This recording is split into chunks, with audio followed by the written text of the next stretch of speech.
नमस्ते दोस्तों, आज हम पढ़ेंगे सुश्रुत संहिता का 5th चैप्टर अग्रो उपरणीय। ठीक है, तो अग्र का मतलब होता है पहले और उपरणीय का मतलब होता है यंत्र। ठीक है, तो त्रिविध कर्म होते हैं। ठीक है, क्या? पूर्व कर्म, प्रधान कर्म और पश्चात कर्म। पूर्व कर्म, ठीक है, तो लंघन और विरेचन, ये क्या होते हैं? विमर्श में देख सकते हैं, पूर्व कर्म होते हैं। प्रधान कर्म क्या होता है? जो भी हम शल्य है पढ़ रहे हैं, शल्य चिकित्सा में प्रधान कर्म क्या होगा? पाटन होगा, रोपण होगा, ये सब क्या होते हैं? प्रधान कर्म होते हैं। पश्चात कर्म क्या होता है? जो भी हम प्रधान कर्म के बाद करते हैं, दैट इज पश्चात कर्म। आगे बढ़ते हैं, अब देखते हैं सुश्रुत संहिता के जो 8 कर्म है ना, शल्य कर्म है, शस्त्र कर्म है, तो वो हम अभी देखेंगे। ठीक है, तो क्या क्या है? छेद्य, भेद्य, लेख्य, वेद्य। देखो, भेदन अलग है और वेदन अलग है। एष्य, आहर्य, विश्राव्य, सीवन। ठीक है, इसकी ट्रिक क्या है? छे भे ले वे ए आ वी सी। ठीक है, छे भे, लेवे, ए आ और वी सी, वाइस चांसलर। ठीक है, तो छेदन, भेदन, लेखन, वेदन, एषण, आहरण, विश्रावण और सीव्यम। ठीक है, तो एक एक देख लेते हैं कौन कौन से शस्त्र कर्म है। ठीक है, तो शस्त्र कर्म में आप देखो, छेदन क्या होता है? एक्सीजन, मतलब कट करके निकालना। ठीक है, ये बॉडी पार्ट है, इसको कट करके और बाहर निकाल देना। ठीक है, दैट इज छेदन। एक्सीजन, इंसीजन होता है भेदन। ठीक है, भेदन का मतलब क्या होता है? एक इंसीजन लगाना। ठीक है, एक इंसीजन लगा के पस वगैरह जो भी निकालना है या जो भी आपको काम करना है। ठीक है, लेखन, लेखन से ही समझ में आ रहा है क्या होता है? स्क्रैपिंग करना। ठीक है, वेदन क्या होता है? वेदन, वेदन मतलब पंक्चर करना। ठीक है, जैसे यहाँ पे पास फील्ड कैविटी है, उसमें पंक्चर करना। ठीक है, टैपिंग भी करते हैं जैसे। ठीक है, तो वो भी इसमें ही आ जाएगा। उसके बाद एषण, एषण मतलब प्रोबिंग, है ना। तो जैसे देखा होगा फिस्टूला में प्रोब डाल के चेक किया जाता है ना, कहाँ तक वो फिस्टूला गया है उसका। उसके बाद आहरण, आहरण क्या होता है? निकालना, एक्सट्रैक्शन, है ना, जैसे टीथ का कह सकते हैं, दंत का आहरण। ठीक है, उसके बाद क्या है? विश्रावण, विश्रावण मतलब ड्रेनेज करना। ठीक है, और सीवम, सीवियम मतलब सूचरिंग, सूचर लगाना। ठीक है, तो चरक चिकित्सा के 25th चैप्टर में भी बताया है ना। ये 8 कर्म नहीं है, उसमें 6 कर्म है। तो क्या क्या नहीं है वो देख लेते हैं। एषण नहीं है और आहरण नहीं है। ठीक है, छे भे ले वे ए आ, तो ये जो दो है ना, ये तो इसमें से ये दो नहीं है, तो इसका मतलब क्या हो गया कि 6 शस्त्र कर्म बताए हैं। तो और उन्होंने नेम थोड़े से अलग किए हैं, जैसे वेदन की जगह पे उन्होंने पाटन बोला है और विश्रावण की जगह पे क्या बोला है? प्रच्छान। ठीक है, तो नेक्स्ट आगे बढ़ते हैं। ये सब हम समझ गए। उसके बाद 6th श्लोक में देखो, जो परिकर्मणा, जो परिचारक होता है वो क्या होना चाहिए? स्निग्ध होना चाहिए, स्थिर होना चाहिए और बल होना चाहिए। ठीक है ना, काम कर पाए रोगी का। उसके बाद देखो, ये हम जंब, औष्ठ, अग्निकर्म में, क्षार कर्म में प्रयोग किया जाता है, ये अपन पढ़ेंगे। ठीक है, उसके बाद नेक्स्ट 7 श्लोक में क्या है? प्रधान कर्म। ठीक है, प्रधान कर्म में क्या क्या ध्यान रखना होता है? देखो, पहले लघु भुक्तवंतम। ठीक है, जब भी प्रधान कर्म कर रहे हैं तो लघु भोजन उसको देना है। प्राक मुख आतुर उपवेश्य। ठीक है, आतुर का मतलब क्या होता है? रोगी। तो रोगी का मुख, है ना, पहले ये भी ध्यान दिया जाता था कि रोगी का मुख किस ओर है और वैद्य का मुख किस ओर है। तो रोगी का मुख प्राक मुख होना चाहिए। प्राक मतलब पूर्व की तरफ मुख होना चाहिए, और वैद्य का प्रत्यंग मुख मतलब पश्चिम की तरफ मुख होना चाहिए। और शस्त्र, ये very very very very important, शस्त्र कर्म किस साइड चलाना चाहिए? अनुलोम दिशा में चलाना चाहिए। ठीक है, जो हेयर फॉलिकल्स हैं उनकी ही दिशा में चलाना चाहिए। ठीक है, उनके अपोजिट नहीं चलाना चाहिए। ठीक है ना, क्योंकि हमारा एम हेयर फॉलिकल्स को हटाना नहीं है। ठीक है ना, इसलिए।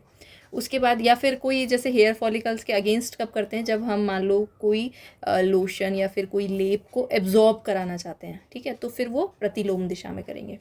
ठीक है, उसके बाद क्या है? महसु अपी च पाकेशु द्वयंगुलांतर त्रयंगुलांतर शस्त्र पद मुक्ता। ठीक है, इसमें क्या ध्यान रखना है कि पाक कितना भी महान हो, पाकिस्तानों के महान मतलब बड़े दूर तक पाक फैला हुआ है, लेकिन तो भी हमको 2 अंगुल या 3 अंगुल तक लंबा हमको क्या करना चाहिए? व्रण का घाव करना चाहिए, उसको पस को निकालने के लिए या उसके ट्रीटमेंट के लिए। ठीक है, नेक्स्ट आते हैं श्रेष्ठ व्रण के लक्षण क्या होते हैं, है ना। तो ये व्रण कौन बना रहा है? चिकित्सक बना रहा है। ठीक है ना, तो ये जैसा चिकित्सक चाहे वैसे, जैसे मान लो एक्सटर्नल कोई व्रण लगा है, हमको कोई चोट लगी है, उसकी वजह से अगर व्रण अगर बना है तो वो शेप देख के थोड़ी ना मतलब व्रण बनेगा, है ना। तो वो तो कैसे भी बन सकता है, लेकिन जो चिकित्सक बना रहा है वो एकदम पर्टिकुलर उसका दिया है, तत्र आयतो, ठीक है। एक आयत होना चाहिए, विशाल होना चाहिए, है ना, विशाल। फिर सम, सम होना चाहिए, है ना, चारों तरफ से समान।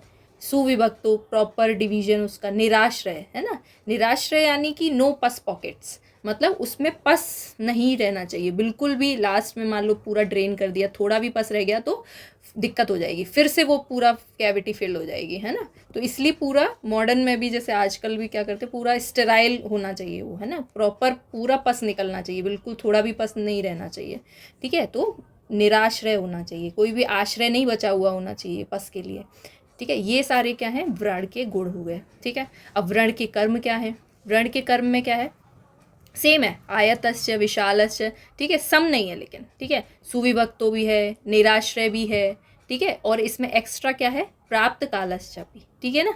तो काल भी बहुत इंपॉर्टेंट है, उचित समय पर व्रण किया गया है ना, चिकित्सा कर्म श्रेष्ठ होता है। जैसे उचित समय, जैसे आपने व्रण कर्म चिकित्सा पश्चिमान अवस्था में की है, पक्व अवस्था में की है, या आमावस्था में क्या किया है, तो उसका काल, है ना, प्राप्त कालश्चपि, तभी हमको व्रण कर्म करना चाहिए, है ना। किस अवस्था में आप क्या व्रण के कर्म कर रहे हो, तो वो बहुत मैटर करता है, ठीक है ना। उसके बाद क्या है, ये तीनों अवस्था अपन पढ़ेंगे नेक्स्ट चैप्टर्स में।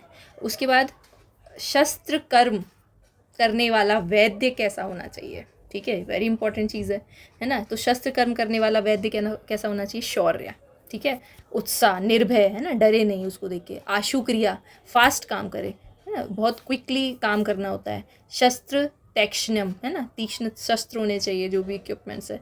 उसके बाद स्वेद, अस्वेद, है ना, उसको पसीना ना आए। अवेपतु, हाथ कपाए नहीं। और असमोहस्य, ठीक है ना। तो जैसे ये एग्जांपल मान सकते हैं कि जैसे रक्त आदि को देख के मूर्छित ना हो जाए कहीं, है ना, असमोहस्य होना चाहिए वो वैद्य से शस्त्रकर्माणी, ठीक है। उसके बाद नेक्स्ट आ जाते हैं 12th, ठीक है। इसमें क्या है, जिस जिस स्थान पर दोष की गति तथा उभार प्रतीत हो उस स्थान पर शस्त्र कर्म, है ना, शस्त्र से व्रण या चीरा करना चाहिए। ऑब्वियसली जहाँ जहाँ हमको लग रहा है कि यहाँ पे उभार है या फिर पस पुए भरा हुआ है, पुए यानी पस भरा हुआ है, वहीं पे हम लोग क्या लगाएंगे, उसमें चीरा लगा के उसको पस को निकाल देंगे, ठीक है ना। तो यही इफ्टैक जो टेक्निक है ना, जिसके लिए पद्म श्री मिला हुआ है, तो ये इसी श्लोक के बेस पे है, ठीक है ना। उसके बाद नेक्स्ट है चंद्रमंडल अवच्छेदान पाणी पादेशु कार्येत, है ना। तो देखो, पाणी और पाद मतलब हाथ और पैर में कैसा छेदन करना चाहिए, छेदन मतलब एक्सीजन, छेदन कैसा करना चाहिए, चंद्रमंडल, है ना, चांद के मंडल के जैसा। और अर्धचंद्र आकृति का कब करना चाहिए, कहाँ, तो गुद में और मेड्र में, गुद और मेड्र में अर्धचंद्र आकृति का हमको छेदन करना चाहिए, ठीक है। उसके बाद 15 नंबर, विधि के अनुसार चीरा अगर मान लो नहीं लगा पाए, है ना, तो क्या इसमें परेशानी होगी, सिरा स्नायु छेद हो जाएगी, ठीक है ना। तो ये बहुत सीरियस कंडीशन होगी, सिरा का छेद हो गया, स्नायु का छेद हो गया, है ना, मतलब आपने विधि के अनुसार नहीं किया, थोड़ा ज़्यादा हो गया, है ना। अति मात्रा वेदना, वेदना बहुत ज़्यादा होगी, आप वेदना से रिलीफ दिलाने के लिए छेदन कर रहे थे और ज़्यादा वेदना हो गई, ठीक है। चिरात व्रण संरोह, हीलिंग बहुत देर में होगी। मांस कंद प्रादुर्भाव, मांस के कंद बन जाएंगे, ठीक है, मांस के ऊपर क्या बन जाएंगे, कंद बन जाएंगे। तो ये क्या हो गया, विधि के अनुसार अगर चीरा नहीं लगाया, गलत चीरा अगर लगाया है ना। उसके बाद हाँ, ये बहुत इंपॉर्टेंट श्लोक है, ठीक है। अभुक्तवत मतलब शल्य कर्म अभुक्तवत मतलब बिना खाए किस किस कंडीशन में करना चाहिए, ठीक है। तो एक तो पहले क्या है, मूढ़ गर्भ, है ना, मूढ़ गर्भ में शल्य कर्म बिना खाए करना चाहिए। उदर रोग में, अर्श में, अश्मरी, भगंदर, है ना, मुख रोग, तो इन सब में अभुक्तवत। देखो याद कैसे करेंगे, मुख रोग है, सीधी सी बात है, खाना खाने के बाद अगर मुख रोग, समझ रहे हो, तो मुख तो सीधा खाने से रिलेटेड है, तो खाने के बाद नहीं कर पाएंगे। और आयुर्वेद में ज़्यादातर कौन सी सर्जरीज होती हैं, एक तो अर्श की होती है ना, भगंदर, जो फेमस सर्जरीज हैं जो काफ़ी सक्सेसफुल है, अर्श, भगंदर, ठीक है। तो ये दोनों भाई, है ना, ये क्या है, अभुक्तवत हमको करना पड़ेगा। अश्मरी बहुत ही कॉमन सर्जरी है, ठीक है, अश्मरी को निकालना, तो ये भी अभुक्तवत, ठीक है। और मूढ़ गर्भ, उदर रोग, तो उदर तो ऑब्वियसली मतलब अगर खाने से ही रिलेटेड है ये, तो उदर का रोग है, तो इसमें तो अभुक्तवत ही होना चाहिए, ठीक है ना, क्योंकि बाद में दिक्कत हो जाएगी, है ना। पेरिस्टालसिस जो सर्जरी के टाइम पे क्या होता है, पेरिस्टालसिस बहुत कम या फिर नहीं हो पाती है, ठीक है, तो वो खाना वहीं रह जाएगा, समझ रहे हो। तो इसलिए अभुक्तवत, पूरी इंटेस्टाइन क्या होनी चाहिए, खाली रहनी चाहिए, है ना, क्योंकि पेरिस्टालसिस बहुत ना के बराबर हो जाता है। उसके बाद आ जाओ, क्योंकि अपन को एनेस्थीसिया देना होता है ना, आयुर्वेद में बोले तो संज्ञारण, है ना। उसके बाद क्या है, नेक्स्ट आ जाते हैं हम लोगों को जो इम्पोर्टेंट है ना, तो व्रण को क्या करना चाहिए, प्रक्षाल्य, मतलब धोना किससे है, कषायण से, कषाय से धोना है। क्यों, क्योंकि कषाय क्या करेगा, रोकने, स्तंभन का काम करता है, तो वो बैक्टीरिया वगैरह, मतलब ऐसे सोच सकते हैं कि इन्फेक्शन को रोकने का भी काम करेगा, ठीक है। तो कषाय से प्रक्षालन करेंगे। और क्या, इसका लेप किसका करेंगे, तिल कल्क, है ना, मधु सर्पी, ये सब सर्पी मधु हीलिंग करेंगे तिल कल्क का। उसके बाद क्या है, नेक्स्ट अपन को क्या चीज़ याद रखनी है कि धूपन, है ना, पहले इतना स्टरलाइजेशन के इतने मेथड्स अवेलेबल नहीं थे, तो धूपन से ही पूरा जो, जैसे मान लीजिए ओटी है जहाँ पे सर्जरी कर रहे हैं, है ना, तो वो धूपन करना पड़ता था। जहाँ पे भी हम लोग शस्त्र कर्म कर रहे हैं तो पूरे एरिया को धूपन करके स्टरलाइज किया जाता होगा पहले। तो गुग्गुल, अगर, है ना, देखो तगर नहीं है इसमें, अगर, राल, बचा, श्वेत सरसों, इन सब के चूर्ण और है ना, लवण, इवन नीम के पत्ते, ठीक है, इनको घृत के साथ मिला के क्या करना है, धूपन करना है। नेक्स्ट हम देखते हैं ये सब क्या है, ये सब रक्षा कर्म है ना, ये सब रक्षा कर्म का क्या है, अनुमोदन करना है, ठीक है। तो एक ये चीज़ें भी मैटर करती थी, मंत्र पढ़े जाते थे पहले के टाइम में, ठीक है ना। तो आजकल तो मंत्र उतना नहीं होता है, लेकिन फिर भी, है ना, अपन को पता होना चाहिए। उसके बाद 35 नंबर, इसमें क्या है, देखो, व्रण बंधन की पट्टी खोलनी कब है, ये भी बहुत इंपॉर्टेंट है। तो तीसरे दिन, नॉर्मली तो तीसरे दिन ही खोलनी चाहिए, ठीक है, नॉर्मली तीसरे दिन आपको व्रण बंधन की पट्टी खोलनी है। उसके बाद दूसरे दिन मान लो खोल दिया आपने, पहले ही खोल दिया, तो क्या होगा, पहले खोलने से गांठें पड़ जाएंगी, है ना, देरी से रोहण होगा, हीलिंग देरी से होगी, वेदनाएं अधिक तीव्र हो जाएगी, है ना। आपने पहले से ही बिना उसको हील हुए आपने क्या किया, तीसरे दिन की जगह दूसरे दिन, एक दिन पहले ही खोल दिया, तो वेदना एक तो अधिक हो गई है ना, ज़बरदस्ती खोल दिया, देरी से हीलिंग नहीं हो पाएगी, डिस्टर्ब कर दिया ना आपने हीलिंग के प्रोसेस में, और गांठें पड़ जाएंगी, ठीक है। तो ये याद रखना है, तीसरे दिन ही खोलनी है नॉर्मल ऋतु में। अब देखो, ऋतु बहुत मैटर करती थी पहले, ठीक है, तो क्योंकि आजकल तो पूरा हॉस्पिटल एसी, और हम लोग टेम्परेचर रेगुलेट कर सकते हैं, है ना, हॉस्पिटल का, लेकिन पहले उतना एडवांसमेंट नहीं था, तो ऋतुएं भी सर्जरी में मैटर करती थी, ठीक है। आजकल तो पूरे साल कभी भी आप करवा सकते हो, क्योंकि हॉस्पिटल का टेम्परेचर रेगुलेटेड होता है एकदम, है ना, फेवरेबल होता है हीलिंग के लिए। लेकिन पहले क्या ध्यान रखना होता था, जैसे हेमंत, शिशिर और वसंत, इसमें क्या है, तीसरे, है ना, तीसरे दिन आपको पट्टी खोलनी है, ठीक है। और इसका एक मतलब ये भी निकाल सकते हैं कि दिन में 3 बार, ठीक है ना। तो हेमंत, शिशिर और वसंत, इसमें त्रिहाद, आप संस्कृत याद रखो, त्रिहाद, ठीक है। तो इसका मतलब या तो आप निकालो कि थर्ड डे चेंज करनी है पट्टी, या फिर दिन में 3 बार चेंज करनी है। तो हेमंत, शिशिर, तो थर्ड डे ज़्यादा वैलिड लगता है, त्रिहाद आप याद रखो, ठीक है। और द्विहाद, है ना, दूसरे दिन कब करनी है, या फिर दिन में 2 बार, शरद, ग्रीष्म या वर्षा, द्विहाद, ठीक है, शरद, ग्रीष्म और वर्षा। तो सुग्रीव याद कर सकते हो, ठीक है। और इसमें कर सकते हो हे शिव, हे से हेमंत, शिशिर, वसंत, है ना, और सुग्रीव, शरद, ग्रीष्म और वर्षा, है ना। वर्षा में तो काफ़ी इन्फेक्शन रहता है ना, वर्षा में इम्यूनिटी कमज़ोर होती है, और ग्रीष्म और शरद में जिससे पक्वावस्था ना आ जाए, तो आपको जल्दी जल्दी पट्टियाँ चेंज करनी चाहिए, है ना, अदरवाइज़ क्या होगा, पक जाएगा वो चीज़, है ना। शिशिर, हेमंत, इन सब में क्या है, थोड़ा सा आप थोड़ा लेट भी कर सकते हो, है ना। क्यों, क्योंकि इसमें क्या है, इतना जल्दी इन्फेक्शन नहीं लगने के चांसेस कम रहते हैं, है ना, हेमंत शिशिर में इन्फेक्शन कम लगता है। उसके बाद हे शिव याद रखना है, और क्या याद रखना है, सुग्रीव, ठीक है। उसके बाद नेक्स्ट, मान लो, है ना, पैतृक व्रण है ना, शरद, ग्रीष्म हो, तो आप सुबह शाम 2 बार पट्टी खोल सकते हैं, ठीक है, ये विमर्श में है। मतलब द्व्यात का आप कोई भी मतलब निकाल सकते हो, ठीक है ना।